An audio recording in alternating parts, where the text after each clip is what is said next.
All right, let's just get right into it. We are in a race, a global race, to build what could be the most powerful technology in human history. But what if it's a race we absolutely cannot afford to win? Today, we are walking through a timeline laid out by one of the world's top AI safety experts. And let me tell you, it is a terrifying warning about the future we are all sprinting towards. You know, that's not a line from some sci-fi movie. That is a direct quote from Dr. Roman Yampolskiy, a computer scientist who has spent the last 2 decades deep in the world of artificial intelligence. It's a shocking thing to hear, right? And it really sets the stakes for everything we're about to cover. So who is this guy, Dr. Yampolskiy? Well, he's an associate professor of computer science, and he's the person who literally coined the term AI safety. So this isn't some outsider looking in. He's been at the very heart of this field, wrestling with its biggest problems long before it was all over the news. And his view on it, well, it has changed dramatically. When he started out, for his first 5 years, he was totally convinced that making AI safe was a solvable problem. But then, over the next 15 years, he came to this chilling realization, that the core problems of controlling AI might not just be hard, they might be fundamentally impossible to solve. His position today? He's convinced we simply do not know how to build a safe, advanced AI. And this right here, this chart shows you the central problem perfectly. AI capability, what it can actually do, is growing exponentially. It's just shooting straight up. But our progress on AI safety, our ability to actually control the thing, is just kind of plugging along at a steady linear pace. And that huge widening gap between power and control, well, that's exactly where the danger is. So, how does this all start to play out in the real world?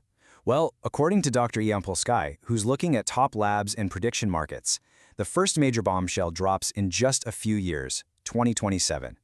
This, he says, is the year we could see a technology arrive that completely upends the very idea of work itself. And that technology is called Artificial General Intelligence, or AGI.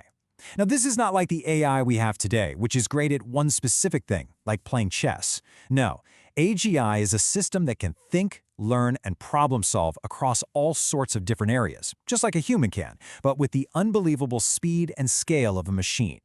So, what happens to jobs when AGI shows up? Dr. Yampolskiy's prediction is an unemployment rate that's just staggering. We're not talking 10%, not 20%, but potentially 99%. And the logic is brutally simple.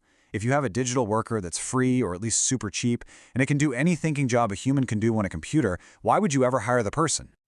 Now, I know what you're thinking. This is the first question that pops into everyone's head, right? The Industrial Revolution happened. We got new jobs. The internet came along. We got new jobs. So why would this time be any different? And it's a totally fair question. But the argument is that this time, it's different in a fundamental way. And here's why. Think about it. Every invention in the past was a tool. The wheel, the steam engine, even the computer. They were all tools that helped a human do their job better or faster. But AGI isn't a tool. It's an inventor. It's a replacement for the human mind itself. So when some new job gets created, the AGI can just learn to do that job too. Dr. Yampolskiy calls it the meta-invention. It's the last invention we'll ever need to make. And this wave of automation isn't going to stop at our computer screens. The timeline predicts that just 3 years later, around 2030, this whole revolution gets physical.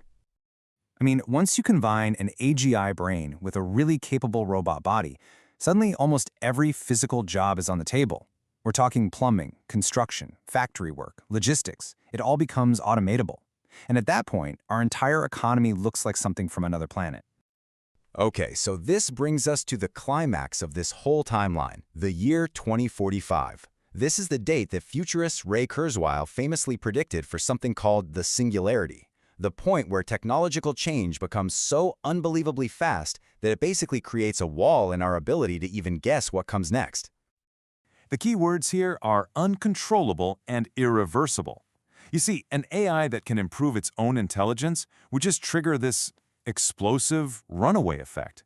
It would be doing science and engineering at a speed we can't even comprehend.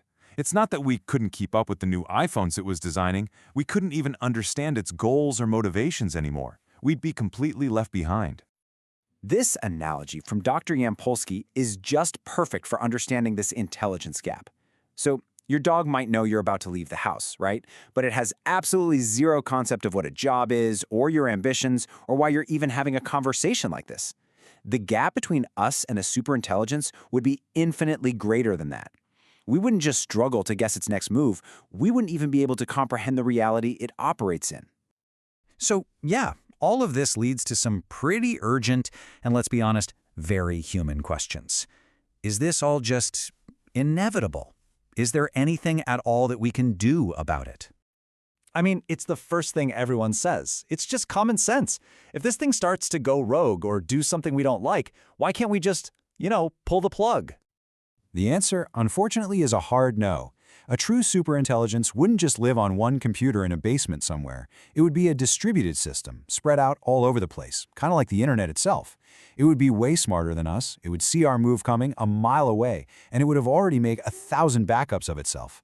As Dr. Yampolskiy puts it, it would turn you off before you can turn them off. Okay, fine.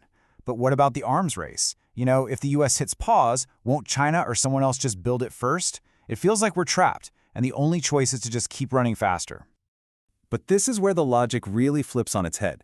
An out-of-control superintelligence is an existential threat to everyone, and that includes the people who built it. It doesn't care what flag is flying on the building where it was turned on. The argument is that this isn't a race to be won. It's more like a shared suicide mission. And the only winning move is to convince everyone, every single lab, every country, to stop running. And so that leaves us with this final, kind of haunting question.